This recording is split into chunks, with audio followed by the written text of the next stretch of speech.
मोदी ने कौन सा क्राइम किया आप उस पर एलिगेशन लगा रही हो और ये धमकी दे रहे हो कि इलेक्शन कमीशन में जाके शिकायत करूंगी, उनका वीजा कैंसिल करा दूंगा। अरे जाओ तो सही, हिम्मत है तो वीजा कैंसिल करा के तो दिखाओ। ममता दीदी, शोर मचाने से कुछ नहीं होता। आप इतनी परेशान हो गई है, बिना मतलब के, बिना किसी कारण के आप लांछन लगा रही, वो भी 130 करोड़ के देश के प्राइम मिनिस्टर के ऊपर, और वो भी एक ऐसा प्राइम मिनिस्टर जो कि एब्सोल्यूट मेजॉरिटी से देश की सरकार चला रहा है और देश का हर वासी का उसमें पूर्ण विश्वास है, पूर्ण आस्था है। क्या हो गया है ममता दीदी आपको? हमें समझ में नहीं आता, आप इतनी बौखलाहट क्यों हो गई है? जब अभी आप इतनी बौखला गई हैं तो 2 मई को आपको क्या हाल होगा? जब शेर जख्मी होता है तो वो शोर मचाता है, बड़ी जोर से चिंघाड़ता है। जब शेरनी जख्मी होती है तो उसका कुछ नहीं पता क्या कर जाएगी वो। यही हाल ये वेस्ट बंगाल में हो रहा है, जहाँ की ममता दीदी इस तरह से घायल हो चुकी है, इस तरह से घायल हो चुकी है कि उसे खुद समझ नहीं आ रहा कि मैं क्या बोलूं और क्या बोलूं, क्या ना बोलूं, क्या करूं या क्या ना करूं।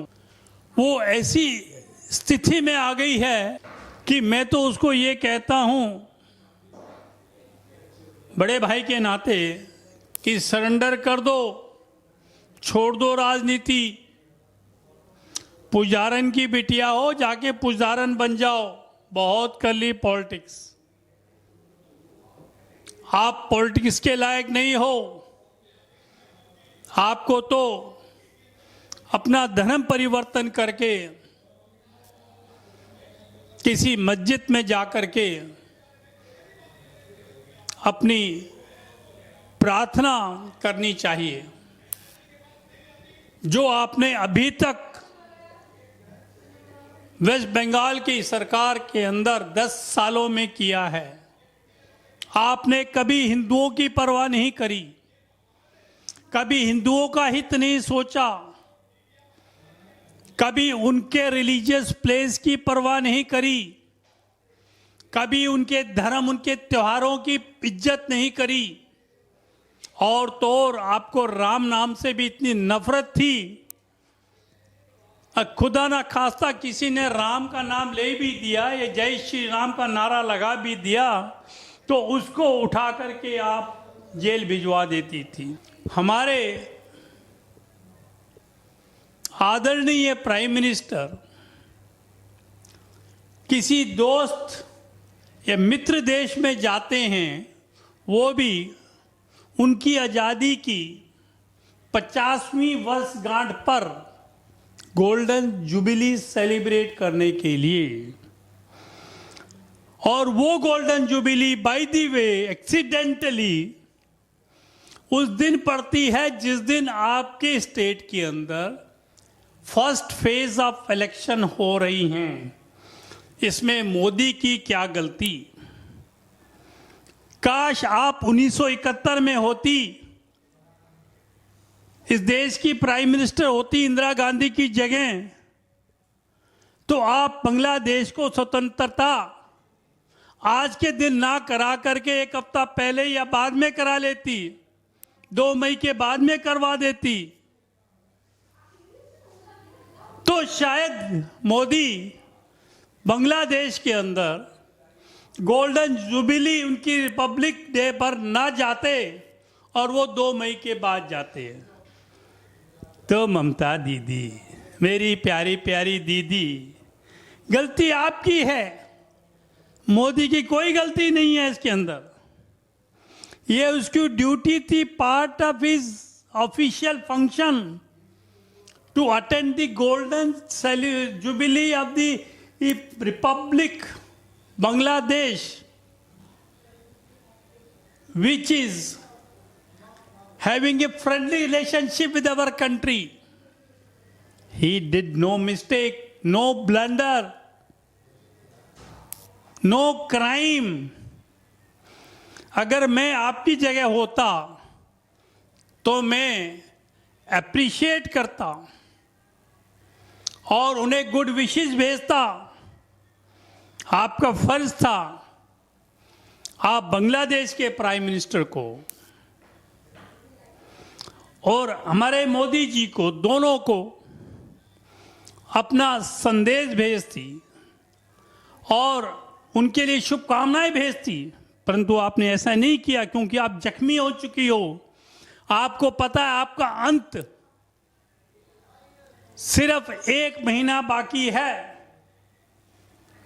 2 मई ममता गई, 2 मई ममता गई। वेस्ट बंगाल के हर घर से आवाज आ रही है, 2 मई ममता गई, 2 मई दीदी गई। जब आपको पता है 2 मई को आपने चले जाना है, आपके पास कोई सरकार नहीं होगी, आपके पास कोई सीएम का तबका नहीं होगा, तो फिर क्यों परेशान हो रही है? 1 महीना काट लो आराम से। कभी कहती हो मोदी जी वहां पे वोट की मार्केटिंग करने गए हो, कभी कहती मतुआ के जो कम्युनिटी के लोगों से क्यों मिले।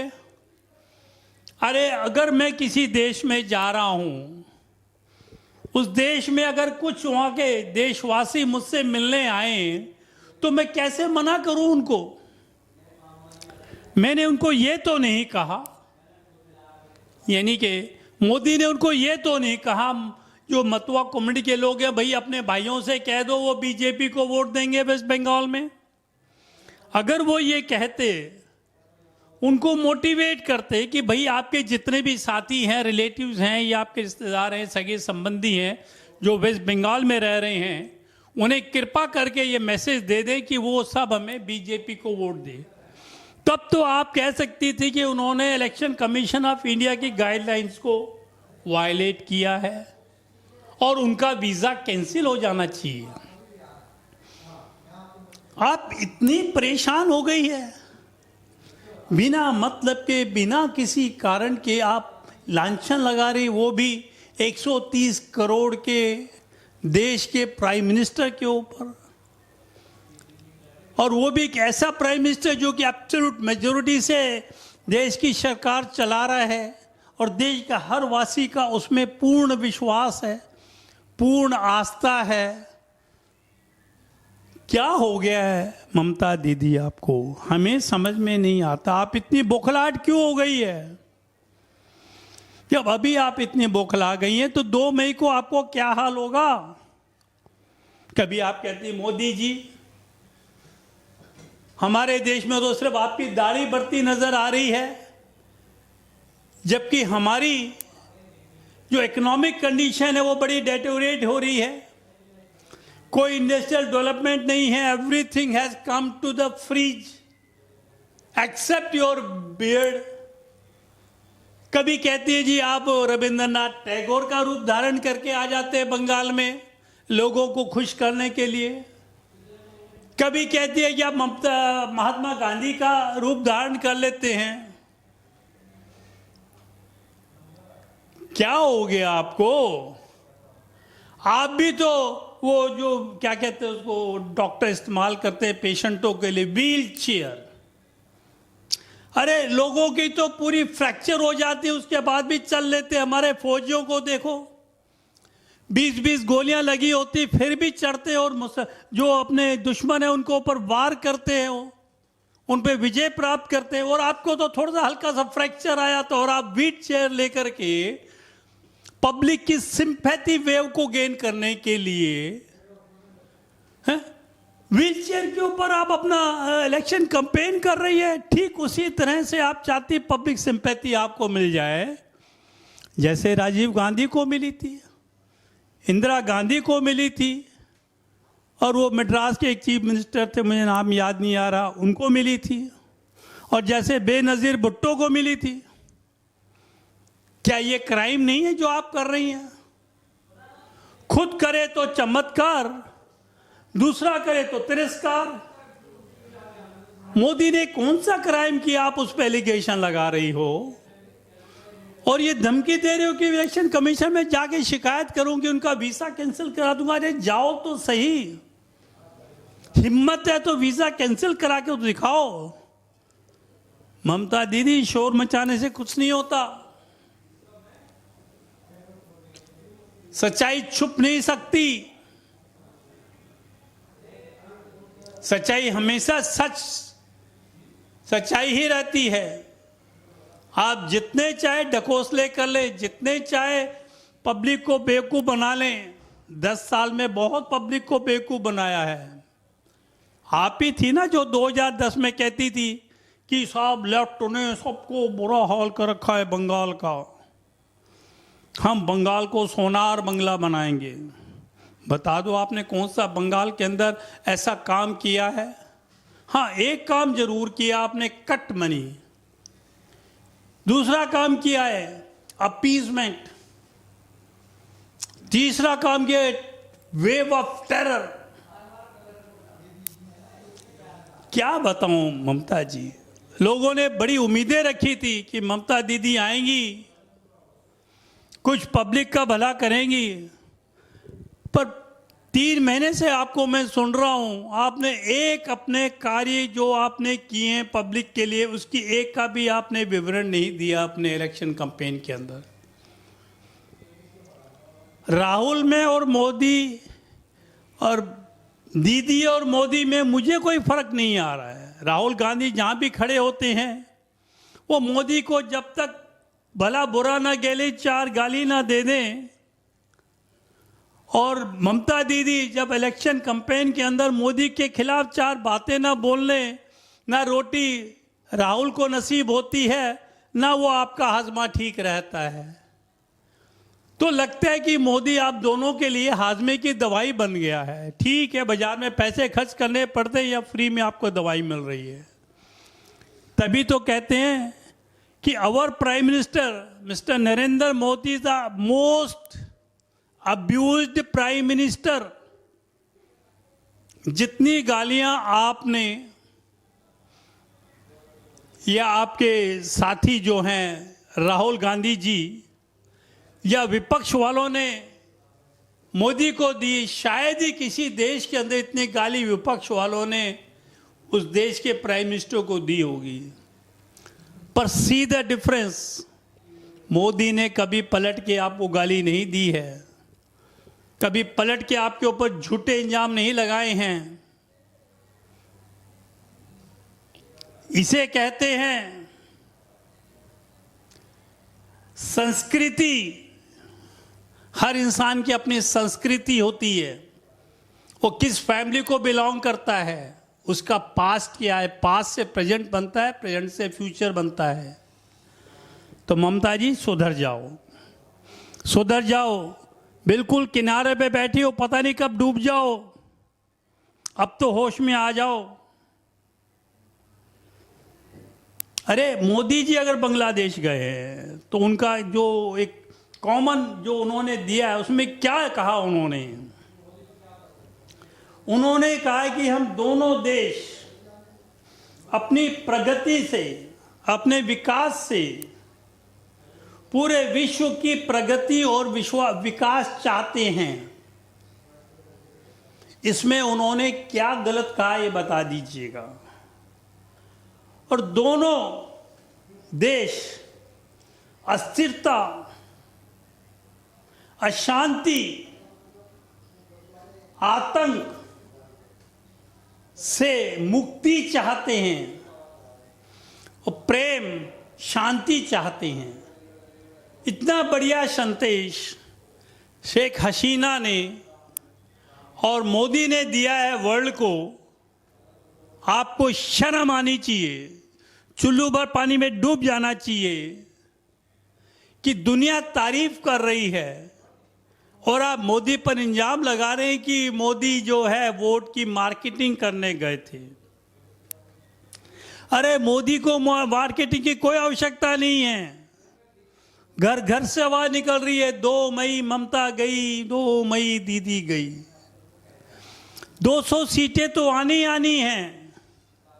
आप कुछ ही बोल लीजिएगा, उससे कोई फर्क नहीं पड़ता। कभी आप कहती हैं कि साहब मोदी तो बाहरी गुंडे हैं, तो क्या West Bengal is not a part of India? क्या ये संविधान, इंडियन कॉन्स्टिट्यूशन जो है, is not applicable on West Bengal? समझ नहीं आता, आप क्या इसको एक इंडिपेंडेंट कंट्री समझना चाहती हैं? कभी आप कहती हैं मोदी जी ने 5 इलेक्शन स्टेट्स में इलेक्शन हो रहे थे और बिना किसी अपोजिशन के, बिना किसी डिस्कशन से दिल्ली के उप राज्यपाल की शक्तियां बढ़ा दी हैं, उन्होंने डेमोक्रेसी पर हमला कर दिया है।